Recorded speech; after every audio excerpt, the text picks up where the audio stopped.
Good morning. We'll call the meeting to order. I'm auditioning for bass with the Statler brothers after the council meeting today.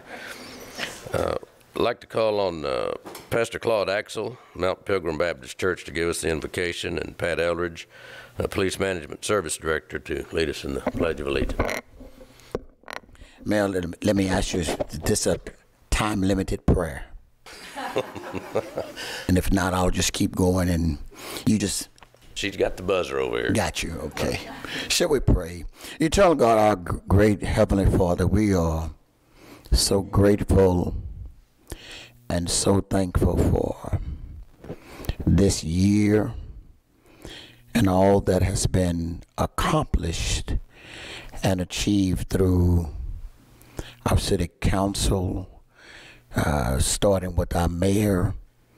We're thankful for their service and for what they have achieved during the 2018 calendar year. I would ask, oh God, that you will continue to crown their heads with the wisdom and the knowledge so that they will be able to continue to lift up the body of Christ through their community service. I also would like to thank our first responders who continue to do an awesome job without fail. I'd ask, oh God, that as we move now into the coming of a new year, and as we anticipate this upcoming election for the balance of our officials, that whoever wins, oh God, we pray that they will typify the same kind of service that we've already had during these last 2 years and even beyond that. These great blessings we asked in your sweet name. Amen. And we thank you, God. Amen.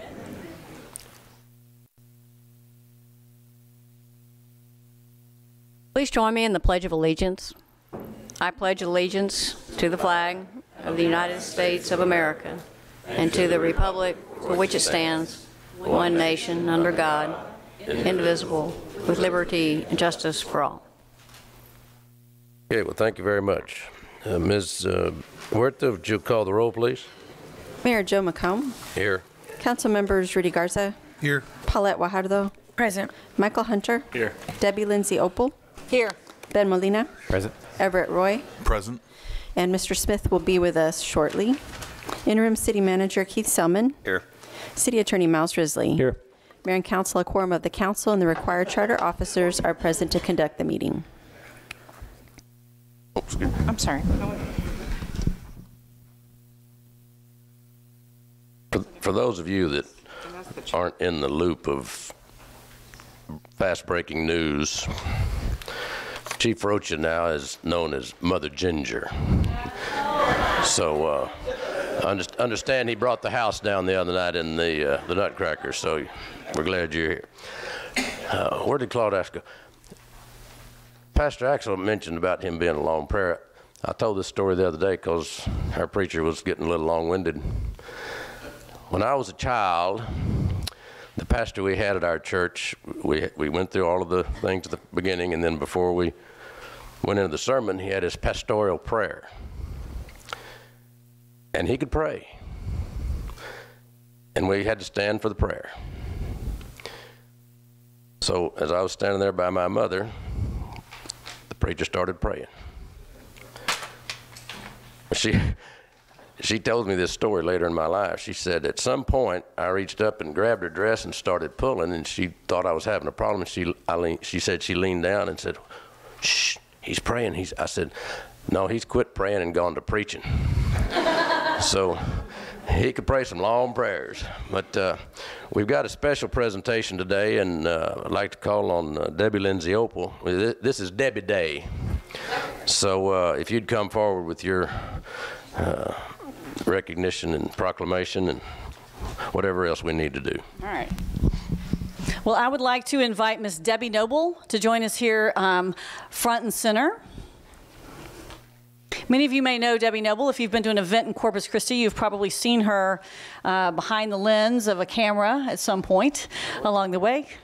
Yeah, she didn't walk up with her camera. Does your camera like have a name? Do you name your camera? Just for a minute. Just for a minute. She feeds it at night. Yeah, I think it's yeah. So what we would like to do, the mayor has graciously asked that we offer a certificate of commendation, and I would like to read the certificate to the few of you who may not know why we're doing it, so that you can know why we are awarding the certificate of commendation to Debbie Noble in recognition and with profound appreciation, sincere, profound appreciation.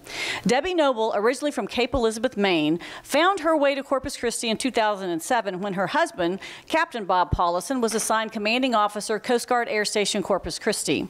Along with her two daughters, Sophie and Emily, Debbie fell in love with their new home. She quickly became involved in a variety of activities, including the Island United Political Action Committee, the League of Women Voters, and the Downtown Farmers Market. She is an educator, substituting at Seashore Middle Academy, and a partner with organizations such as the Corpus Christi Convention and Visitors Bureau and the Downtown Management District. Never short on creativity, nor likely to sit still, Debbie's ventures have included software development and operating a Creative Memories scrapbooking franchise where she began her love affair with photography, long before digital existed.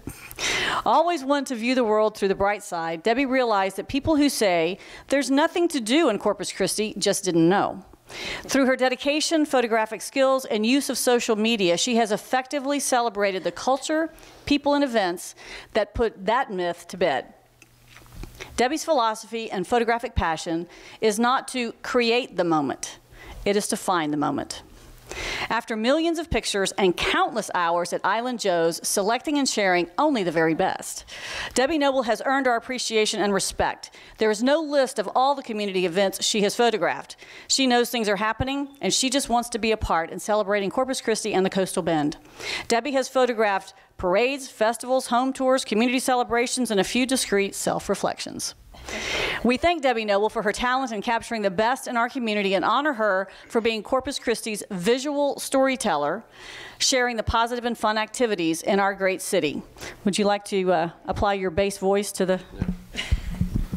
So we thank her for her talent, and we commend you for your initiative, talent, volunteer service. Thank you very much. And she will be, you know, you see pictures of Corpus Christi history now, Doc McGregor. That was back in the black and white film days, but she is the new Doc McGregor, and so at some point in the future you'll be seeing her picture. And the difference there is that Doc had to go and develop the film and all. She's got these little chips, and at night her captain husband has to give her 2 Advil so her finger can rest from taking pictures. So, but anyway, congratulations, and we thank you for capturing the history of Corpus Christi. Thank you. I will just say thank you very much. I love the city and all the fun things there are to do it, and I like to make sure that everybody knows what's going on. Also, for everybody out here and everybody at home, make sure you vote. We have one more election to go. And also, don't complain about potholes. There's an app for that. Just go tell them where it is. Thank you. All right. And she's from Maine, but she got her boots as quick as she got to Texas. So. All right, so we're going to do it for the council. Thank you very much. I'll kind of gather around.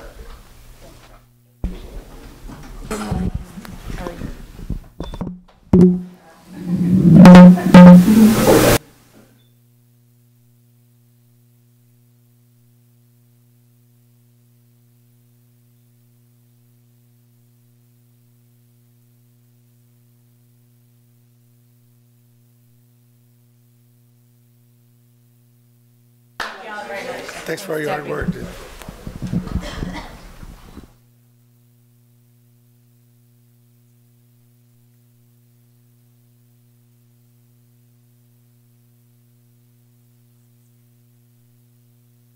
Kim. Son Jim Kim. All right, and this is the season to be jolly in the giving spirit, and I'd like to call on Mr. Sun Jim Kip, if you'd come down for a moment, please.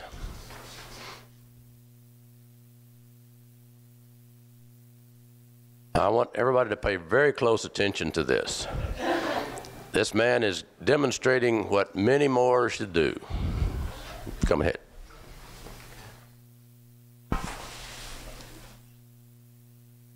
Mr. Kip is representing the Korean Chamber of Commerce in Corpus Christi, and as an expression to the city and appreciation for what we've done for the Chamber and for everybody, the Chamber of Commerce is giving us a check made out to the city of Corpus Christi for $1,000 so that we can apply it to where we feel like it would be best put to help some citizens in our community. And so we just thank you so much for that. Would you like to say a few words? No? Okay. All right. Appreciate it very much. We want to wish you a Merry Christmas, and we will use this in one of our programs, either the Heat Help or some program that will help the lives of some of our citizens in Corpus Christi. And thank you so much. Appreciate it. Merry Christmas to you. Oh, yeah. Come up here with her.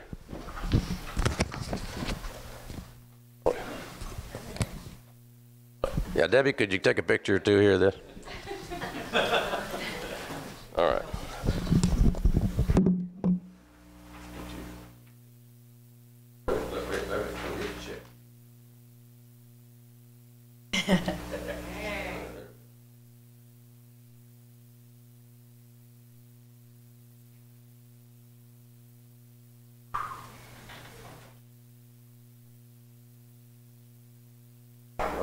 Thank you again.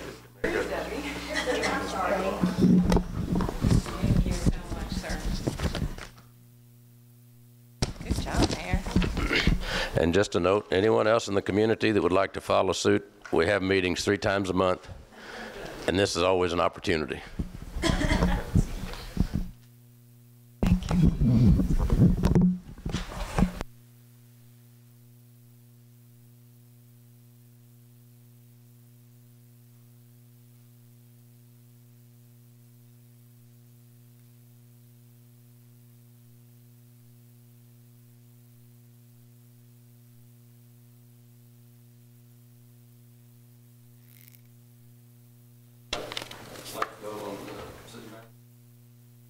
Comment on city operations.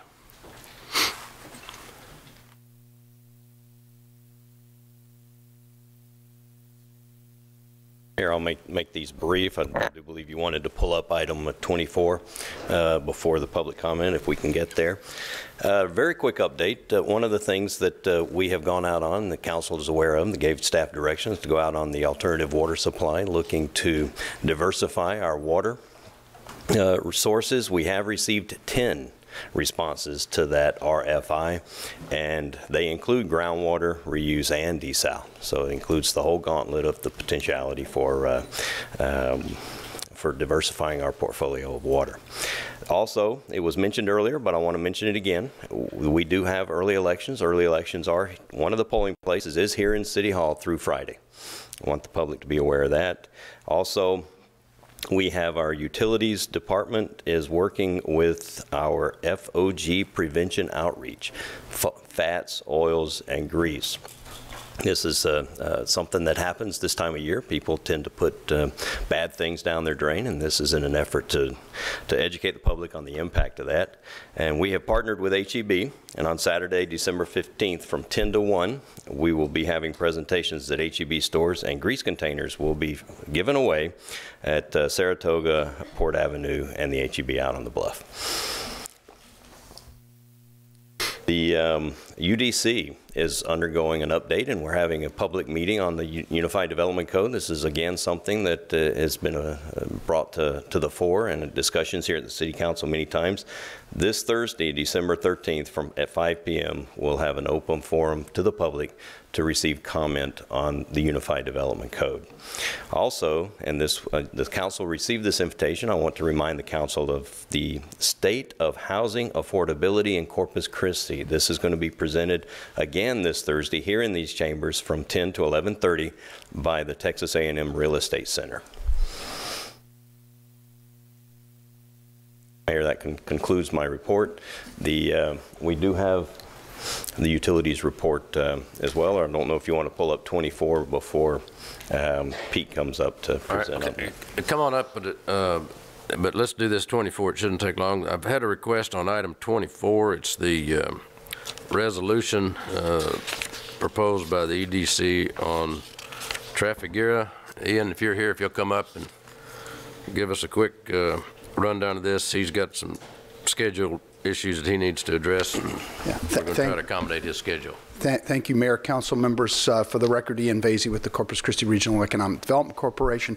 The item before you is related to a resolution in opposition to the proposed Trafigura offshore oil project, which is essentially sitting on the governor's desk, and comment is due to the governor sometime late December. I think December 19th is the deadline.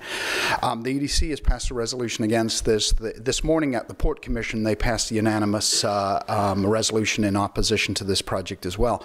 The application is essentially for a floating ring out in the Gulf of Mexico, 12.5 miles offshore, 15 miles off the seashore, the national seashore, which is basically puts it outside of the state regulations. So there's a lot of uncertainty about they won't have to follow TCEQ guidelines as any other project that was within the port. So there's a lot of concern we have about venting off of vapors. As you know, we're close, but we are in an ozone attainment. We test about 65, 66 parts per billion, the level being 70 parts per billion. So we're not an awful lot below ozone non-attainment status. This project would essentially allow Trafigura to fill tankers. The tankers wouldn't have to capture the vapors and burn them off as they would within the port jurisdiction. Other issues are potential safety. How there's an incomplete pieces of the application and pieces that are screened and uncertain items from it. How they would address getting a safety vessel out into the Gulf, especially if there's bad weather, if there's a leak on it. I'm one of those folks that went through the BP oil disaster in Louisiana, and that had a dramatic effect on our. And I know Ms. Lindsay Opal has a number of contacts and former business folks in Louisiana as well who lived through that. How they're going to get the port as well has concerns about how safety would be handled, any spills would be handled. It's going to have an impact on. They wouldn't pay any revenues through our port, and as such, it would have an effect on local employers and local companies as well.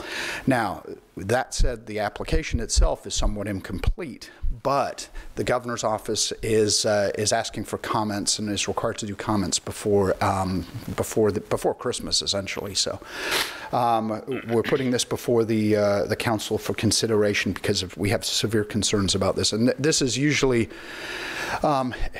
air safety, tourism, the potential impact of a spill. There's a lot of uncertainty on it, so we're asking for resolution from the council on the city's position on this item. All right. Anyone on the council have any comments? Any public comment on item 24? All right, Uh-oh. Oh, Ms. Guajardo? Thank you, Mayor. Thank you, Mr. Vasey, because this is extremely important and critical to all of our community, and I think it's very important that we make it known, which I'm sure it will be here moving forward, as to the reasons. In my research of this entire subject, I put together a statement that I'd like to publicly put out there because of the steps that were taken now in terms of, passing a resolution against this. And I didn't want to miss any information, so I'm going to go ahead and read that now. Trafigura, which owns Texas Gulf Terminals, has a lengthy history of corporate malfeasance, including criminal liability for violating environmental laws on 2 continents and allegations of bribery. I would request, as we are doing today, that the state of Texas would not consider awarding any licenses to Trafigura until allegations on malfeasance and have been fully investigated and resolved. So I really appreciate that this has come to light, and you guys have done a great job in terms of advising us on the subject. And I hope that moving forward during this session that we are successful in protecting the community and all of the people here. Any other comments from the public? Just add, Mr. Mayor, if I may, that there's been extensive legal review and discussion with attorneys and receiving legal advice on why this is being presented at this time. All right. Any other comments? Seeing none, Move to approve the resolution. Second. there's a motion and a second to approve the resolution. All in favor say aye. Aye. All opposed? Motion passes. Thank you. Thank you. All right, now, Mr. Billing, or Mr. Solution, I should say. Thank you, Mayor. Let's see. Good morning, Mayor, Council. Peter Collins. I'm going to be giving you the briefing for the, I'm going to change it to the Infor Enterprise System because we're looking at the whole global aspect of it. But I could be known as Mr. Bill, too. It's okay. But anyway, some good news here. As far as we discussed the general ledger for a number of weeks, I want to say that it looks like the mapping for the general ledger, it looks very clean.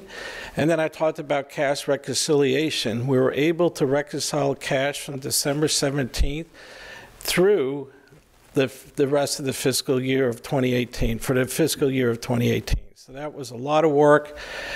It got done, and now we can move steps of getting the reports from receivables, account payables, but we're definitely moving through the process of closing the year out, and also we're engaged with the outside auditor, and we're moving forward.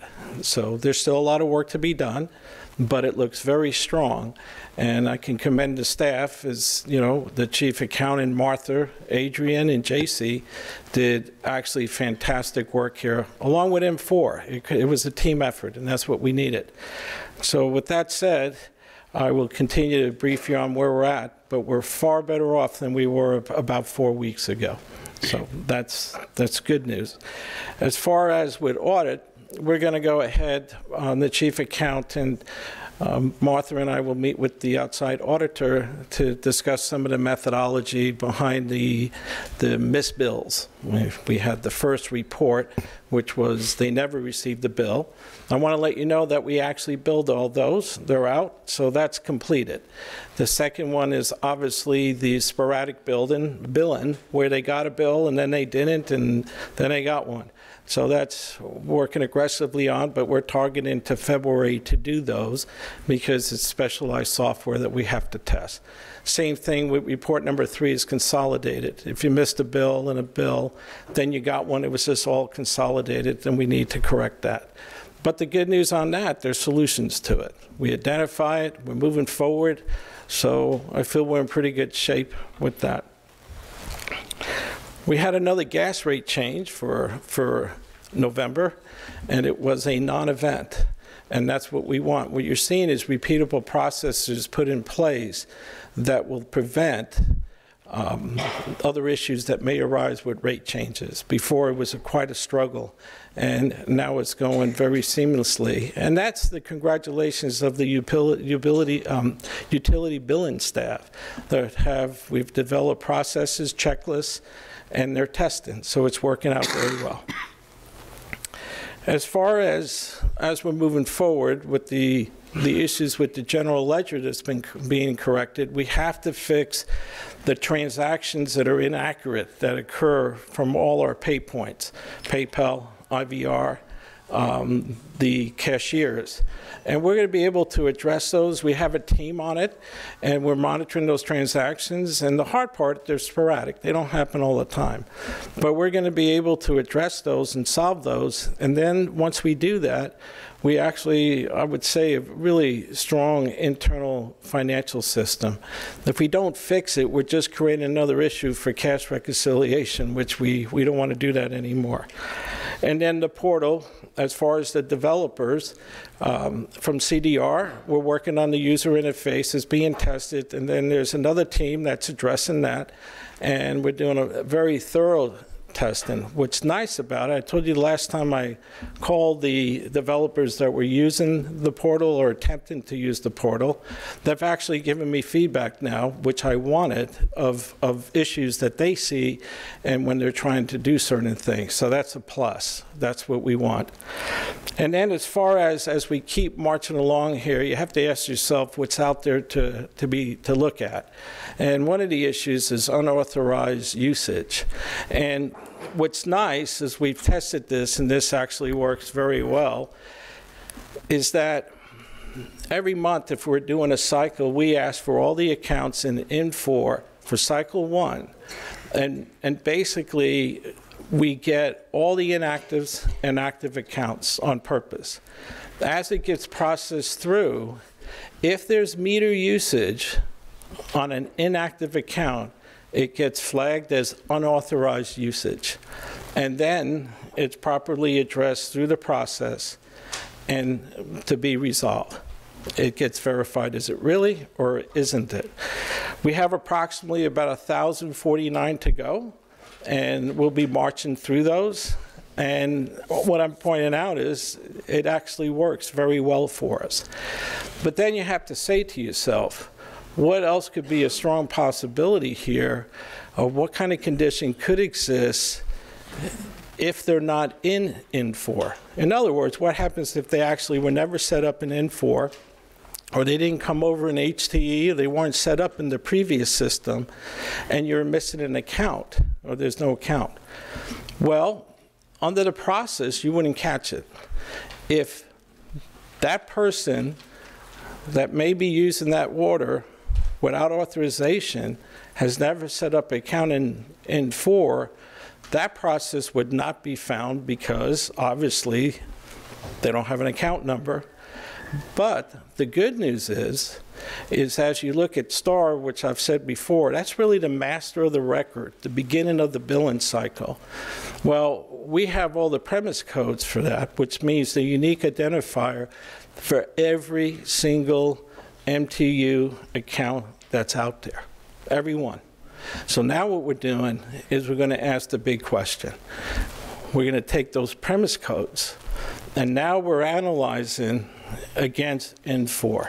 And it works very simple. I have record number 1. Here's the premise code.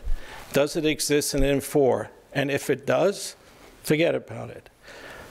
Record number 2. Does the premise code exist in N4? No. That's a possibility of a condition of somebody using our water without permission. And I'm not saying it's a guarantee, but it's going to be something we have to look at very carefully and assess it. So I'll let you know in the next council meeting what we discover there. So what I'm trying to do is cover every possibility of revenues that we may not have or we don't know about, and that's what we did in the unbill. Now, by going into unauthorized usage, and especially comparing STAR to M4, we're going to find, if we do, then we'll backtrack it and we'll see. And if not, at least we can say that we checked it and it's solid. And with that said, as far as the MTUs, item 30 that's on council, I think it's the first reading today, that's totally related to replacing the MTUs and the proactive maintenance. That's so they can keep up with the inventory and keep going out, replacing MTUs. Things are progressing fairly well there. We got behind the power curve there, but we're definitely getting ahead of it now. And that's why item 30 is an increase to an existing contract so we can fill the gap and make sure we keep everybody busy. I'm interpreting that as you're suggesting we approve item. Well, I guess I phrased it correctly then. Yes, sir, you did. Thank you. All right, I got the message. Okay. So with that said, I believe that's everything I have to cover right at this moment in time. All right, Ms. Opal. Thank you, Mr. Collins. I was in the audit committee meeting this morning with Mr. Hunter and Mr. Roy and Mr. Smith, who has had to leave. And it was nice to hear the compliment from the staff on being able to achieve what we needed to do to be able to address our financial concerns relative to the software. And so all that's kind of gotten back in line. So we really appreciate your professionalism in managing that and not letting it spin out of control and getting it done. The second thing that you just said, though, is one, well, you said many things, but the one that caught my attention is we are now aware that there is a potential that we have people that have unauthorized usage throughout the system, or, I mean, are we concerned that there's something we're doing that's allowing folks to be able to access our water without us knowing it? Well, I mean, with 1,049, that is a potential that somebody's using the water that should not be using the water. That has to be investigated by, as far as code enforcement, and that's a process. There is a possibility, which I want to underscore, a possibility by doing the other approach, validating that all the accounts are accounted for in STAR, and they're being processed in N4. Because if you don't do that comparison, that should have been done when we converted the reconciliation between STAR and N4. So in theory, it's theoretical that you can actually have people using water that have MTU readings, but you don't know about it because N4 asks for the account numbers for each billing cycle. So that's what I want to verify, that it doesn't exist. So basically, someone could be using water and they don't have an account number. Well, yeah, it's I mean, if they have an account number and they're using water, that one's a no-brainer. right. But there is another fugitive issue out there. Then it sounds like that's a possibility that someone could have water usage. It's basically a free ride, and we don't know about it. Well, you can. That's the STAR. Got it. Example. But with unauthorized uses that we identified in N4, is that could be a scenario that somebody moved out, stopped the service, and then all of a sudden somebody moved in, but they never created the service. I don't think this is your question. So, Mr. Selman, I mean, so when someone stops service with the city, we don't go lock out that meter until the new person comes on? I mean, Not from the standpoint of putting locks on it, no. And so the meter doesn't get turned off and it doesn't get locked out.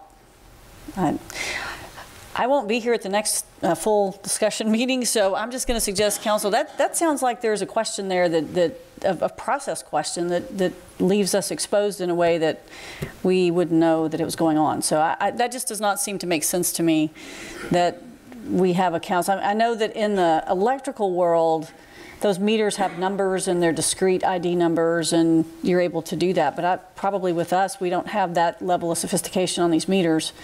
So that could be a problem. I mean, if I move from my home and I call UBO and say I want to terminate service, they terminate the service, but then no one then goes out to turn the service off. Is that fair? Okie dokie. All right, well, that's a problem for another day. Another opportunity. Indeed. Anything else? Well, we appreciate the report, and I think we're making tremendous progress.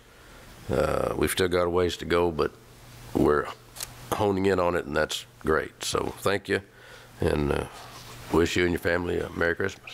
Same to you guys. Have a good Christmas. Happy holidays. Thank you. Mr. Selman, anything else? No, Mayor. All right, it's a few minutes past 12, then we'll move over to the public comment period. Mr. Risley and Ms. Huerta, you want to give us the outline, and I don't know how many we have for public comment. We have 2 people signed up. All right. Citizens are authorized and encouraged to present their views to the council on agenda action items or during the petition's part on non-agenda city-related matters. However, such should be done in a factual, precise presentation, and questions of council or staff are inappropriate. Loud, boisterous, profane, or obscene language or behavior is not allowed. Mayor, as an aside, Councilmember Smith will not be joining us today. Okay. So good afternoon. I'm City Secretary Rebecca Huerta, and I'll be conducting the public comment period today. I'd like to remind everyone that a recording is made of the meeting, so please speak into the microphone located at the podium and state your name and address. If you choose to speak during this public comment period regarding an item on the agenda, you may do so. You will not be allowed to speak again, however, when the council is considering the item. Citizen comments are limited to 3 minutes. On the podium, you'll see a timer underneath the base of the microphone. It will let you know exactly how much time you have left to speak. Once your time is up, a buzzer will go off, and then you can conclude your comments. If you have a petition or any information pertaining to your subject, please present it to the City Secretary. So with that, let's start public comment. The first person on the list is Chuck Anderson. All right, well, he's coming. Ms. Huerta referred to a bell of notification, and I heard a few bells go off. This is just a reminder, if you'd silence your cell phones, we don't want to cut them short of their 3 minutes thinking that our bell's the one going off and it's yours. So if you'd silence your cell phones, we'd appreciate it. The clock hadn't started yet. You're on. You got your full time. Sure. My name's Chuck Anderson. I'm part of the North Beach Community Association, and I'm also the Adopt a Park Chair for Dolphin Park on North Beach. So about 7 months ago, I came here. We were working with City Parks, trying to put together an application for a grant to get a new park on North Beach. And we were having trouble with permitting. We were having trouble with some soil testing, some things the city needed to get done for us to get these grants. So we missed out on a couple of grants, and I was worried that Kaboom was going to drop us. So I came here, asked for your help. Well, within 10 days, we had all 3 of those issues taken care of. So we appreciate very much your support and helping the city manager light a fire under the right people to get things done. So I can now report to you that last Saturday we had our build day. First, I want to thank City Parks and Rec and Becky Perrin, who's running that group. Last Thursday, we did our pre-build. We were short helpers. We were supposed to have 25 people. We had 7. She put together 5 folks from City Parks and Rec, and we got our pre-build stuff done that we need to get done. Then Saturday morning, we started working on our next, the full build, and we were looking for 125 volunteers. We were at about 60 people signed up, and then Saturday morning we had 53-degree rain, 53 degrees, 20-mile-an-hour winds, and rain. So we lost probably 30 of those volunteers. So we were there cursing the weather. And then we had 20 folks come from the girls soccer team from TAMU-CC, and then about 7 o'clock in the morning it's dark, and this column of cars and trucks starts pulling in. And it was actually 30 people from the Flatiron to Grottoes group, the folks building the bridge. So we'd asked them, since we only had 60 people, we need 125, we said we need some help. So they promised 10 people. Well, Saturday morning with all the rain, and all the cold, they closed their job down. It was too dangerous to work. So they then, before they sent everybody home, asked for volunteers. So we had over 30 people from Flatiron to Grottoes show up and help us get that build done. We would not have got it done without them. So I just want to call that out in front of everybody. Thank you very much. Thank you. Wonderful report. Brian Watson.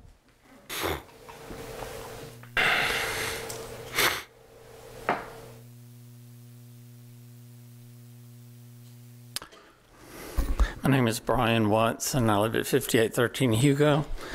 I had several things I wanted to mention this morning, particularly this precipitation enhancement program that I discussed with you last time I was here. Kind of do a little more field work on that, see what I can come up with.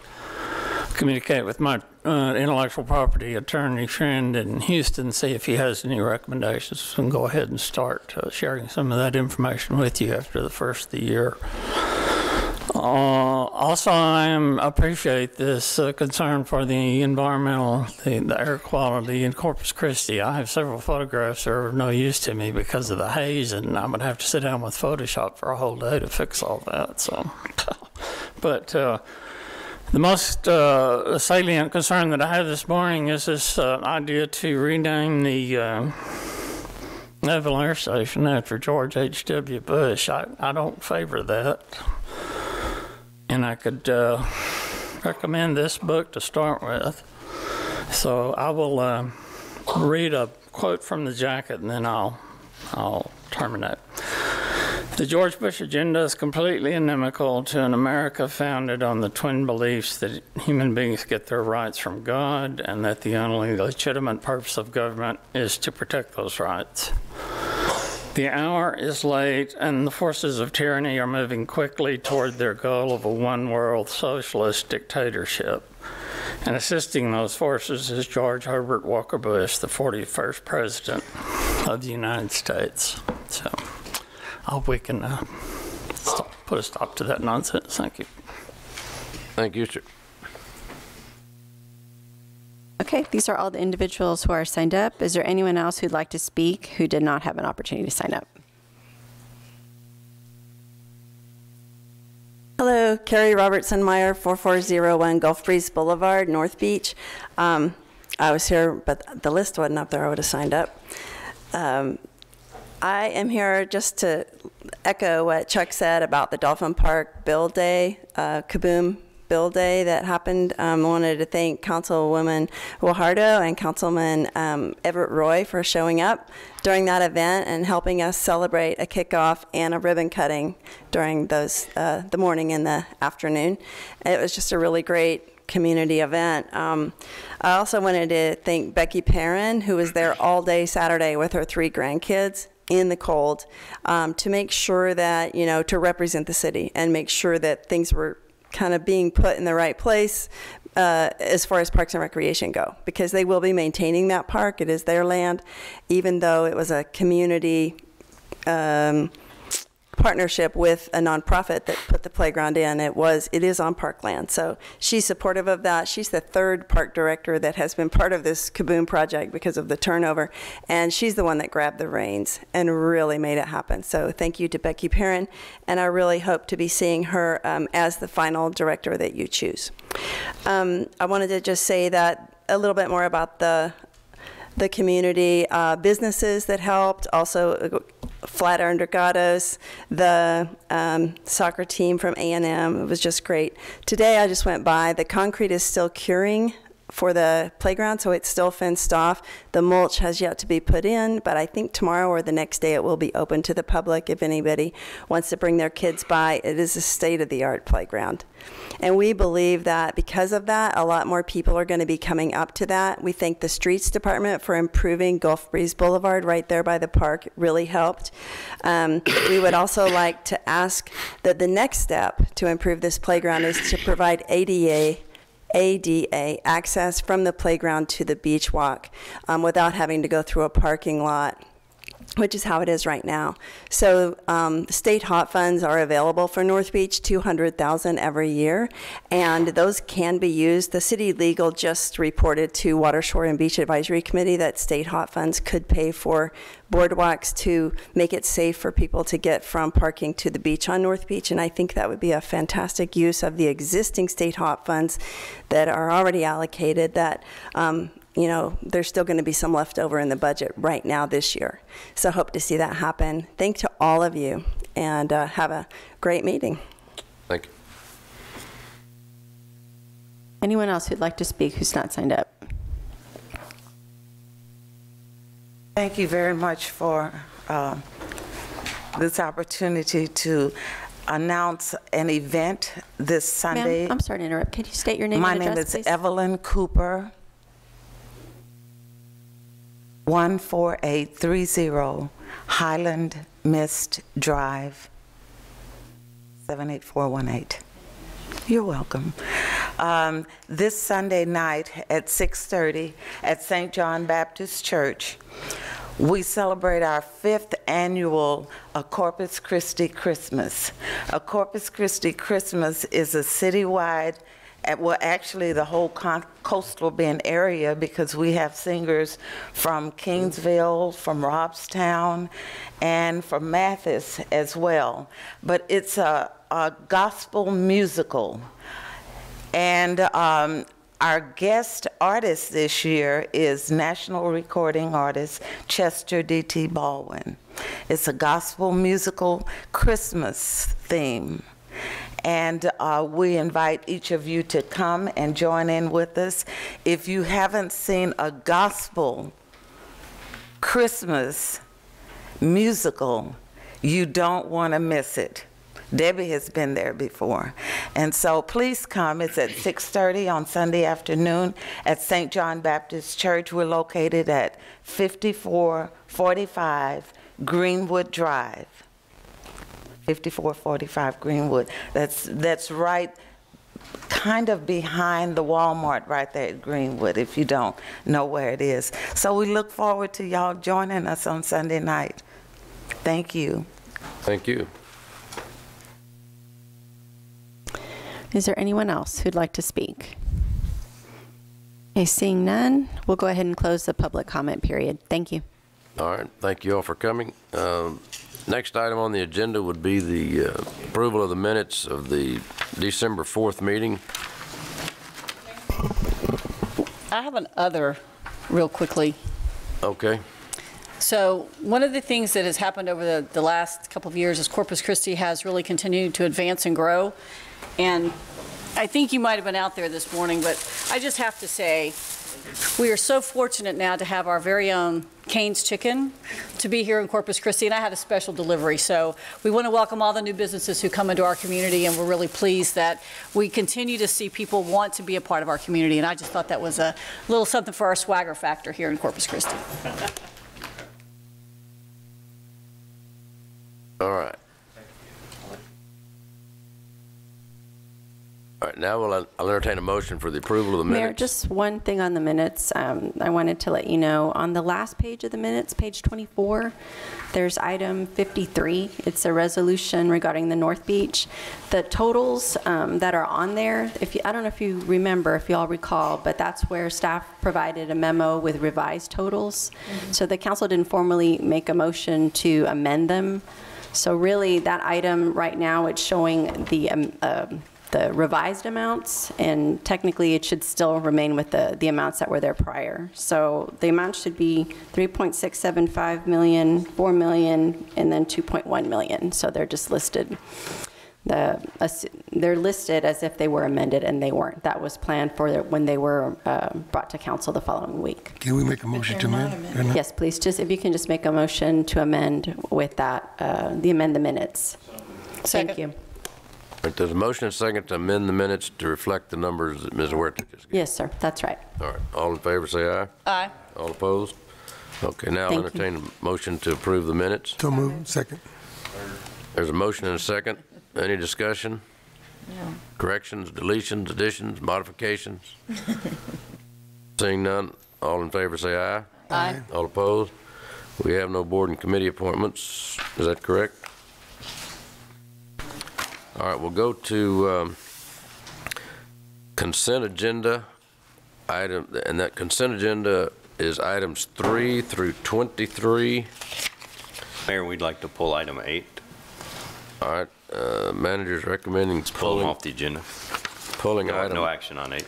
All right, no action on 8. We're pulling 8. That leaves 3 through 23 on the consent agenda. Anyone have any comments? Anyone from the public have any comments or want to address any one of the particular items? 3 through 23, we've pulled item number 8. See no comments from the public. Anybody? Mr. Molina? Yes, sir, Mayor. I'd like to pull item number 7. Number 7. Okay. Number 9. Anyone else?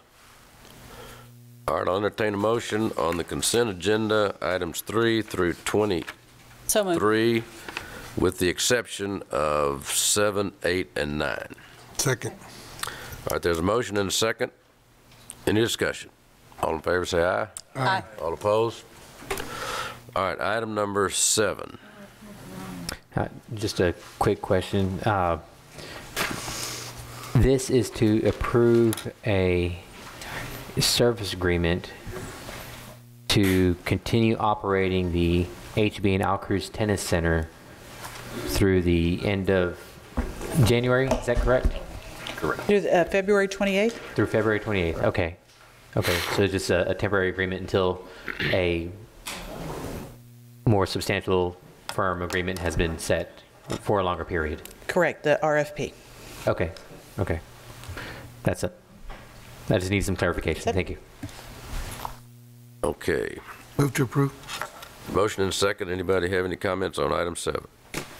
Anybody from the public? All in favor say aye. Aye. All opposed? Okay, item 8 has been pulled.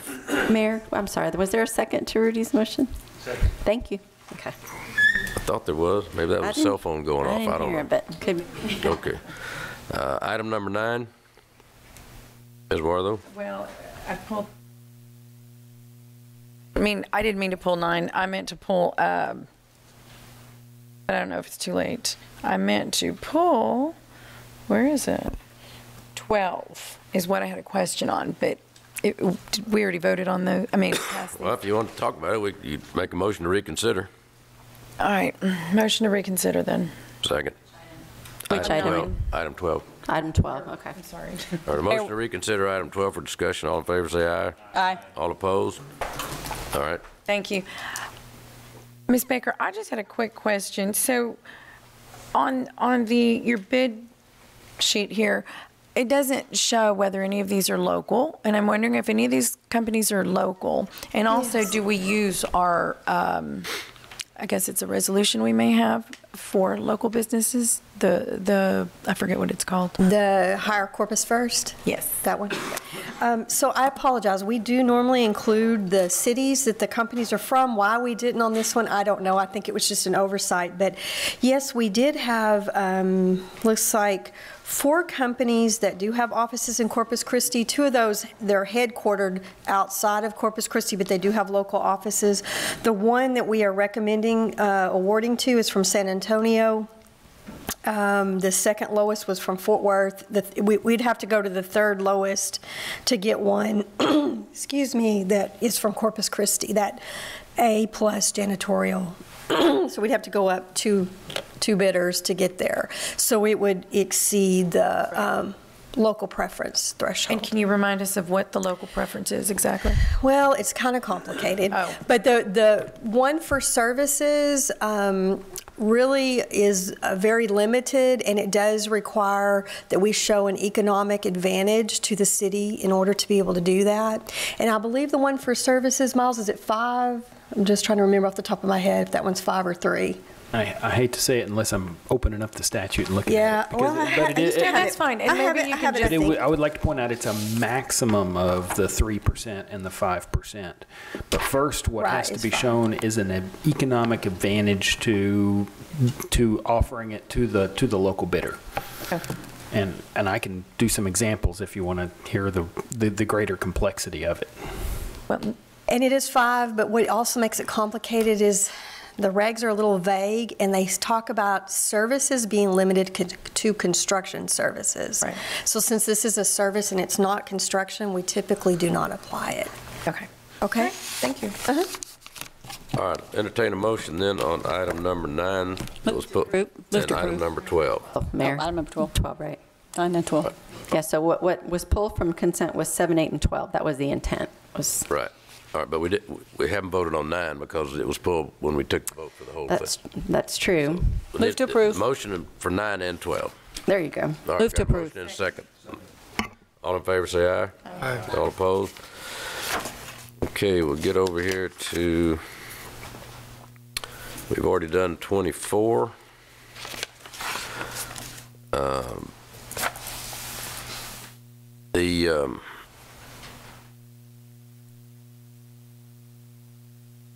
Let's see. Okay, this will be the first reading, item 25. By the way, before we get started, Chief. Flatiron. Huh? The Flatiron, the presentation. Yeah, are they here? Harbor Bridge. Oh, you're going to be the. Okay. I'm going to introduce them for you. Oh, okay. I didn't know I was there. I'm sorry. Sorry, Chief. I was looking for. I didn't recognize who might be coming up. They sitting in the back in the shadows. They're here. Good afternoon, Valerie Gray, Executive Director of Public Works. And today we're going to give you a quarterly update. And here with me today is Ms. Lorette Williams, the Public Information Coordinator, and Mr. John Palmer, who is the Deputy Project Manager with Flatiron DeGrottos, who will give the updated report. So All right, for those of you following the agenda, this is item 33 on the agenda, but we're moving it up because they've got some schedule issues they need to deal with. So thank you for coming, and we heard some good things about Flatiron on North Beach helping with their project. So we're sorry for the bad weather, but we're real glad you kept them warm working at the park. Yeah, you're welcome. Yeah, thank you for having us and letting us do this update. We really appreciate that. We'd like to share our good progress with you guys.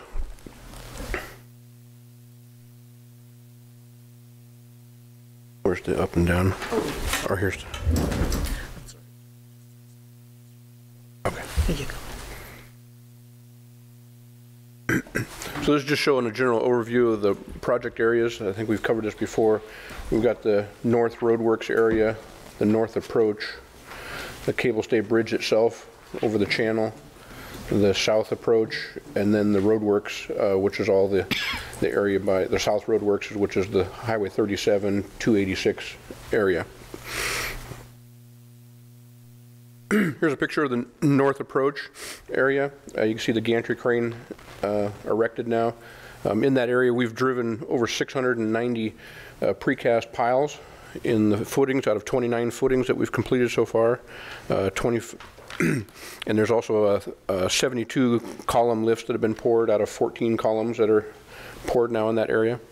And we've set 5 of the pier segments on there to get started with the erection of the rest of the segments.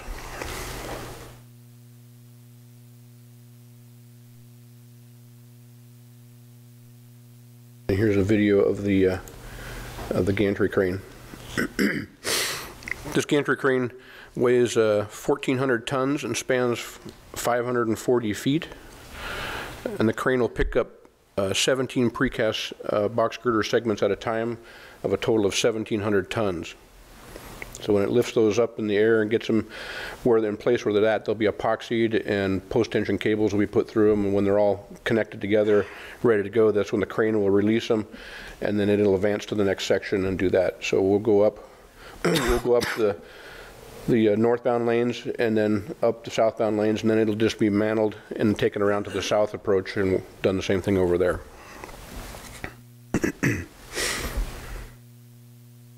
Big tinker toy, isn't it?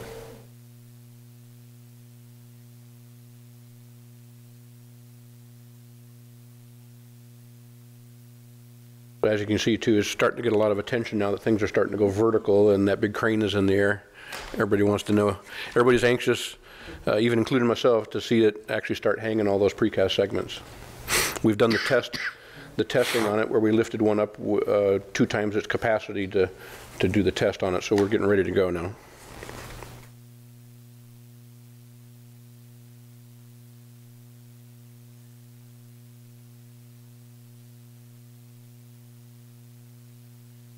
Here's the south approach area where we're just really getting started on it. We've driven like 60 of the precast piles in that area, and we're working on 5 of the footings over there so far. So we're just really getting started on this area. Here's a picture of the north pylon where we're starting to getting ready to do the footing pours in that area. And here's the south pylon footing. This one here actually is a couple-day-old picture because at the end of last week there we actually poured out the rest of the concrete that one, so that one now is flush with the grade. And so now on this south footing here you will start to see some vertical activity of the pylon itself starting to come up. So people will be able to start to see something here soon on the south side there. That footing itself, though, when poured out, it was 6,300 cubic yards. It's 132 feet wide, 72 feet by 18 feet deep. And then you got the Comanche Street Bridge here on the south side. This bridge we're getting ready to do the guardrail on it, and I think this picture too is a little bit older too because I think we have some of the roadway work on the frontage roads is starting to be completed too. So when we get this all completed and the frontage roads open up, then that's when we'll take down the La Pond Bridge.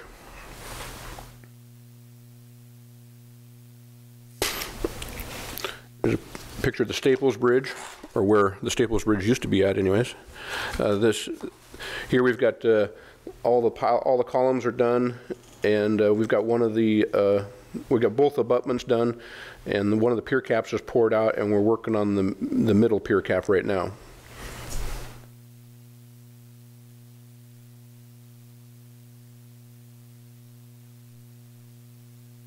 This is the Port Avenue Bridge. So here, this bridge will be ongoing for up until next summer. We have some of the piling in place, and we have these columns you see over here on kind of the right of Highway 37 are the columns for the flyover onto 286 when that gets done. This is Nueces Bay Bridge, kind of in the same stage as the Port Avenue one. We've got some of the piling done. Here where you can see some of the piling here on the abutment, which will be start forming up the abutments on those. And here's the Stillman Pedestrian Bridge. This one here, we're trying to speed this one along and get this one opened up so people can use it. on the right-hand picture there. We actually do have the ramps further up than what this picture shows, so we're getting close. But by the time it's all done, it'll probably be the 1st of March into February before we get all the guardrail and everything on it to where it's open for access. But we're trying to speed that one along. Highway 37 traffic switch. Yeah, this traffic switch in place will be probably till summer of 19, and then we'll switch over to the other set of lanes. The North Beach traffic switch, there's ongoing work over there, so the traffic switch will actually probably be shifting some things around too to continue on with widening out that bridge and working on the southbound frontage road to make it wider. But that too will be in place until summer of 19. There's a precast yard in Robstown. We have 692 segments done as of last week.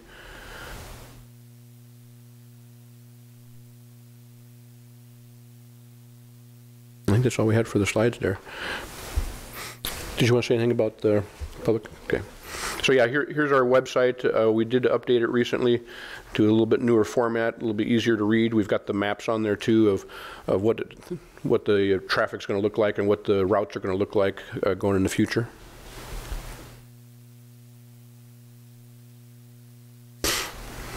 That's it. Well, we thank you very much. It's the more you get up in the air, you can kind of sense the excitement around town trying to figure out how the pieces of this Lego are all going to fit together. It's a big erector set, isn't it? It is. It is. Well, keep up the good work, and we appreciate it very much. Thank you so much. Thank you for having us. Ms. Opal. This will be my last chance to say how much I have appreciated the openness and willingness of the whole team to make this a successful project. What the mayor just alluded to, the scope and size of this project. I'm just sitting here laughing as these pictures come up, because you're like, oh, well, there's this ton and that ton, and we're like, whoa. And yes, the traffic switch did catch me one night coming back into downtown. But overall, I think you guys certainly have felt the impacts of our weather, and yet you've been able to manage to work around that and to continue the project moving forward. And it truly is transformative. And when you talk about swagger factor for Corpus Christi, when that bridge is up and it is making the huge, bold statement that it will, we are truly going to appreciate all the work that went into it. So thank you for what you've done and what is yet to come. Thank you. Thank you. Well, thank you. Y'all have a Merry Christmas. All right, Chief, I think now you're on 25. All right, first reading of an ordinance accepting and appropriating funds for emergency management performance grant. Thank you, Mayor, City Council. Robert Rocha, Fire Chief. In front of you is item number 25. It's first reading ordinance to accept and appropriate funds from the EMPG Emergency Management Performance Grant. It's a grant to accept monies from a department, Texas Department of Public Safety, Governor's Division of Emergency Management, in the amount of $56,265. And I stand by for any questions. All right, just check with Ms. Huerta. We confirm we've got 2/3 with 2 people out today. We need 6 votes, Mayor. Yes, sir. Okay. All right, any discussion on that? And thank you for finding these grants. We're always appreciative of those. Move to approve. Second. Motion to approve item number 25. Any comment from the public? And no buttons pushed. All in favor, say aye. Aye. All opposed? Okay, item 26, first reading of an accepting grant from Koch companies for the 2018 Helping Heroes Grant Program. Yes, Mayor, it's Robert Rocha again, Fire Chief. Item number 26 is a first reading ordinance to accept a grant in the amount of $9,924 from the Koch companies Helping Heroes Grant Program. And I stand by for any questions. All right, well, we're appreciative of the Koch companies helping us on this. Anybody, any public comment on item number 26? Any council comment? Entertain a motion for approval. So moved. There's a motion and a second on item 26. All in favor, say aye. Aye. All opposed? All right, item number 27, first reading, appropriating some money for out of the operating budget. Mr. Selman, you're doing that or what?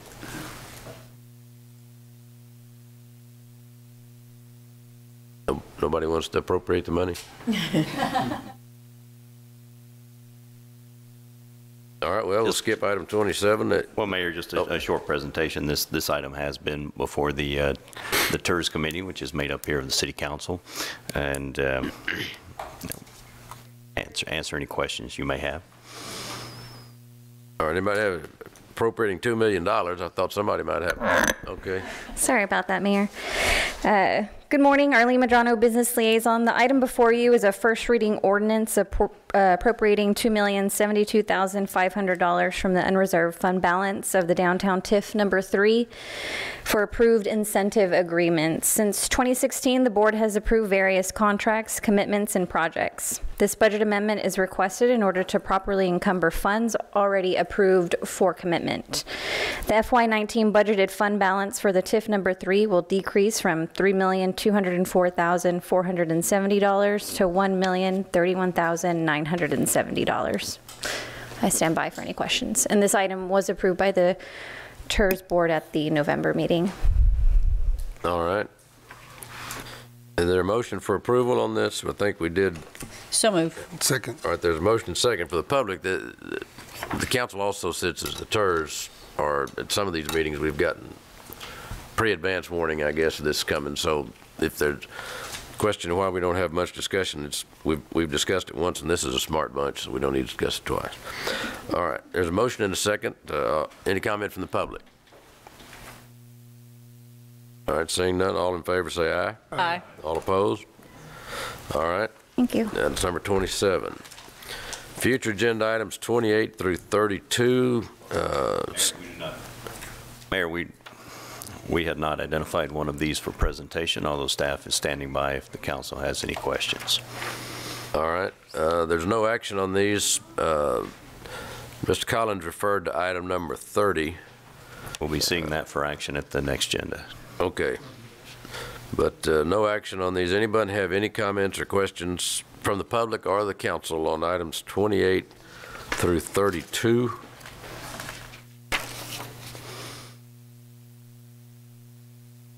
We're dealing with Aristotle here. Anybody have any out of this world questions? Well, it's not. I have a question on 32. All right. What's your question? Who's Aristotle? Yeah, who's Aristotle? Well, who am I asking? Okay. Yeah, he's long gone.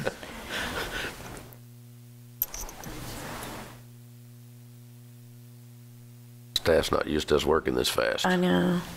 Yeah, they're not. All right, we're setting an example. Kim. All right, 32, who is Aristotle?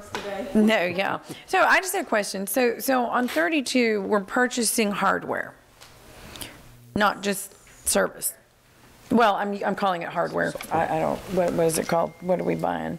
Well, hardware, yeah. We're buying Licenses, but aren't we? You're not buying anything. You're paying for a service. We're paying for service, but I thought we were. I thought in here it said. Last year, we had purchased the hardware appliance, and so, Right. licenses, this is the continuation of that. Okay, so last year we purchased the hardware. So my question is just, I believe this is a 3-year? So because we're purchasing it, and so therefore, should we not know or analyze what's the longevity of that hardware? Therefore, we negotiate maybe a longer contract because we've got it. In other words, it's not just the service. Now the service is connected to that hardware. So if the lifespan of that hardware is, 10 years and or I don't know what it is. Maybe it's 5 and we negotiated 3. So that was just my question. Typically, the lifespan of that hardware will be a 4 to 5 year window. On occasion, depending on it, we may exceed that. But really, we're trying to make sure that we don't want to commit to multiple years of the software piece, the licensing. That's the expensive piece for us. Okay. And every so often, technology advances so quickly. By getting into more than 3 years, we start to walk that fine line. Okay. We were excited that they did 3 years. Wow. Because they usually do it a year at a good. time, so we're really working to try to do it longer. Okay. Well, that's good then. And you'll see a little correction in this for next week when you approve it, because we didn't show you the total amount of the agreement. We had initially done the hardware, it was like $33,000, and so it really should have said for a total revised contract value of $90, blah, blah, blah. And we missed getting that on there, so we'll get that fixed for next time. Okay. Thank you. Okay. Okay, any other questions on items 28 through 32, with 30 being the MTUs on our water? Mr. Garza? Yeah, I'm in favor of approving when it comes up, number 30. The only question I got is the total amount, the 539,000. How many units does that pay for? Do we have a per unit cost of those MTUs? Let's see. This is on item 30. It might be in there, and maybe I just couldn't find it. He's asking about how many units. So we just did the amendment for an increased amount. There's a whole schedule of what they can buy, the types of MTUs they can buy, and they're going to get what they need as they need them. So I don't know if we have an exact number. We don't.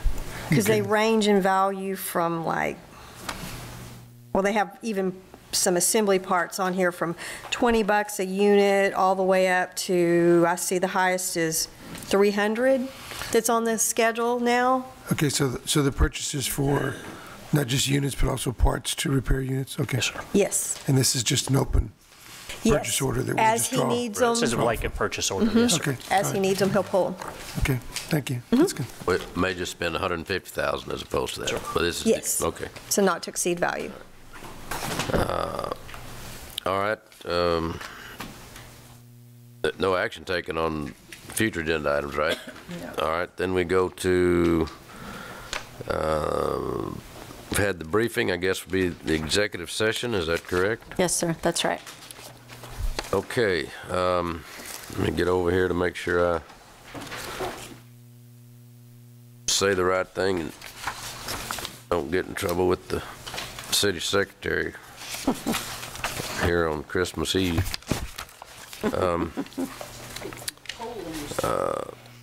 On item R, well, the council will do two things at once then, I guess. The council will go into executive session on item 34, per the Texas Government Code sections 551.071, and we shall return. We've already dealt with 24, so we don't need that. We've done the other items. So when we come back, it'll just be identify future agenda. Yes, sir. items. Yeah, we've gone through the agenda, so. Okay. So anyway, if you're wanting to stick around just to hear us adjourn, you're welcome to do it. But if not, we want to wish you a Merry Christmas and thank you for being here. But we are going to go into executive session as the Texas Government Code 551.071. We shall return. And Merry Christmas.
We're, When we went through the claim. all right, we've reconvened after our executive session. No action to be taken on that presentation, right? Correct, No Mayor. action. All right, then identify future council agendas, agenda items. The only thing I would, I sent you an email, and I guess maybe we haven't had a chance, but since we won't be having another meeting until after the first of the year, I guess, right? December 31st.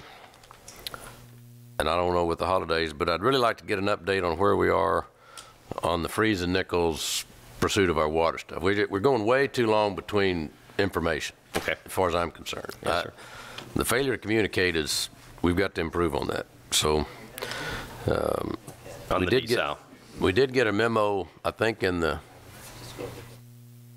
manager's report, or Steve Vieira sent us something on the manager search. Everybody got that? Okay, well, computers are everybody's either excuse or salvation. If you got a problem, it's the computers. But anyway, we at least got something on that. Anything else? If nothing else, Mayor, excuse me? Rebecca, do you know Mr. who's Garden? going to be here on the 31st for the special meeting? I have 2 people so far. I was going to ask again after the runoff, just to make sure. But I've got the 2 I need, the minimum that I need to do it. I'll be there, so you have Excellent. 3. Thank you. Yeah, you're one of my 2, so I've got you for sure.